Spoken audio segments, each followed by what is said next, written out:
Telangana JAC ఒక పుస్తకం 2018లో వేసింది. క్యాగ్ రిపోర్ట్ ఇప్పుడు వచ్చింది. ఈ రెండు పుస్తకాల్లో ఉన్నటువంటి విషయాలు ఒకటే. అంతకంటే మించి మనం మళ్ళీ లోతుకెళ్ళి కాళేశ్వరం ప్రాజెక్టు గురించి చర్చిస్తామనేది నేను అనుకోవట్లేదు. అందుకని నిర్దిష్టంగా నేను కొన్ని ప్రతిపాదనలు మాత్రమే పెడుతున్నాను. నిర్వాహకులు ఆలోచించాలని, అన్ని పార్టీలు ఆలోచించాలనేది కోరుతున్నాను. ఒకటి, ₹1 ఖర్చు పెడితే 52 పైసలు మాత్రమే వస్తుందని క్యాగ్ రిపోర్ట్ చెప్పింది. కాబట్టి ఎప్పటికీ ఈ ప్రాజెక్టు వయబుల్ కాదు. కాబట్టి దాని భవిష్యత్తుని నిపుణుల కమిటీ నివేదికలు వచ్చే వరకు దాన్ని అట్లా వదిలేసి ఆ తర్వాత మాత్రమే నిర్ణయం తీసుకోవాలి. అప్పటి వరకు ₹1 కూడా ఖర్చు పెట్టకూడదు. 2, ఇప్పుడు ఉన్నటువంటి నివేదికల ఆధారంగా, క్యాగ్ రిపోర్ట్ కావచ్చు, శ్వేతపత్రం కావచ్చు, వీటి ఆధారంగా లేదా మన మేడిపల్లి మీద వచ్చినటువంటి నిపుణుల కమిటీ నివేదిక ఆధారంగా రాష్ట్ర క్యాబినెట్ మీద, పాత రాష్ట్ర క్యాబినెట్ మీద, నీటిపారుదల శాఖ ఉన్నతాధికారుల మీద క్రిమినల్ కేసులు పెట్టాలి, అరెస్ట్ చేయాలి. ఇది నా నిర్దిష్టమైనటువంటి ప్రతిపాదన. అసలు ఇదొకటి. మూడవది, పూర్తి స్థాయి నివేదిక వచ్చే వరకు కాంట్రాక్టర్ల బకాయిలు చెల్లించకుండా ఆపాలి. ఇంకా 10,000 కోట్లు ఉన్నట్టు కాగి నివేదికలో ఉంది. వాళ్ళకి చెల్లించాల్సిన బకాయిలు, వాటిని ఖచ్చితంగా ఆపాలి. కొత్తగా నిధులు ఖర్చు పెట్టకూడదు.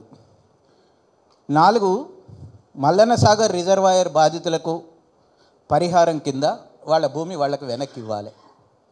ఎందుకంటే ఎప్పటికీ మల్లన్న సాగర్ నింపే పరిస్థితే లేదు.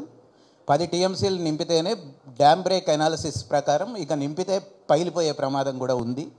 భూకంపం వచ్చేటువంటి జోన్లోకి వస్తున్నది. ఇవన్నీ ఉన్నట్టు రీత్యా మల్లన్న సాగర్ బాధిత గ్రామాల ప్రజలకి వాళ్ళ భూమిని వాళ్ళకి వెనక్కి ఇవ్వాలి. అది అవసరమైతే 10 టీఎంసీలకి రిజర్వాయర్ సామర్థ్యాన్ని తగ్గించాలి. భవిష్యత్తులో ఎప్పుడైనా పనికి వస్తుంది అనుకుంటే మిగతా 40 టీఎంసీల సామర్థ్యం యొక్క భూమిని ఆ గ్రామాల ప్రజలది వాళ్ళకి ఇవ్వాలి. అట్లాగే బ్యారేజ్ ముంపు బాధితులు ఉన్నారు. బ్యారేజ్ దగ్గర నీళ్ళలాగే వెనక్కి తన్నితే చాలా గ్రామాల్లో పంటలు మునిగిపోతూ ఉన్నాయి. ఎకరానికి ₹25,000 వాళ్ళకు కూడా పరిహారం ఇవ్వాలనేటువంటిది నా అభిప్రాయం. అట్లాగే సరైన డిపిఆర్లు లేకపోయినా, అసలు డిపిఆర్లే లేవని చెప్పి ఇప్పుడు సిడబ్ల్యూసి చెప్తాను. సరైన డిపిఆర్లు లేకపోయినా బ్యాంకులు రుణాలు మంజూరు చేయడం తప్పు. కాబట్టి వడ్డీ లేని వన్ టైం సెటిల్మెంట్కి బ్యాంకులను ఒప్పించాలి. దాన్ని రీషెడ్యూల్ చేయాలి. అంటే మేము వడ్డీలు కట్టుకుంటూ పోతాము, ఇంకొక 20 ఏళ్ల పాటు 10% వడ్డీ కాడికి 1,40,000 కోట్లకి 1,80,000 కోట్లు కడతాము అని మనం కూడా లెక్కలేసుకొని ఈ రాష్ట్ర ప్రభుత్వం మీద బడ్డెను వేయడం కంటే, బ్యాంకులను కూర్చోబెట్టి వాళ్ళకి రాయాల్సిన లేఖ ఏంటంటే, మీరు డిపిఆర్లు లేకపోయినా కూడా రుణాలు ఇచ్చారు కాబట్టి మీరు పూర్తిగా మునిగిపోకుండా అసలైతే కడతాము, వడ్డీలు కట్టే పరిస్థితే లేదు, వడ్డీ అసలు కూడా షెడ్యూల్ ప్రకారం 10 ఏళ్లకో 20 ఏళ్లకో కడతాము అనేటువంటిది చాలా స్పష్టంగా బ్యాంకులకు రాయాల్సినటువంటి అవసరం ఉంది. అట్లాగే ఈ నీళ్ళు వస్తాయని చెప్పి పరిశ్రమలకి, కోకోకోలాకి, అమూల్ వాడికి అనుమతులు ఇచ్చారు. కోకోకోలాకి అమూల్కి ఇచ్చినటువంటి అనుమతుల్ని రద్దు చేయాలి. ఎందుకంటే ఈ నీళ్ళు వచ్చేది లేదు, వాడికి ఇచ్చేది లేదు.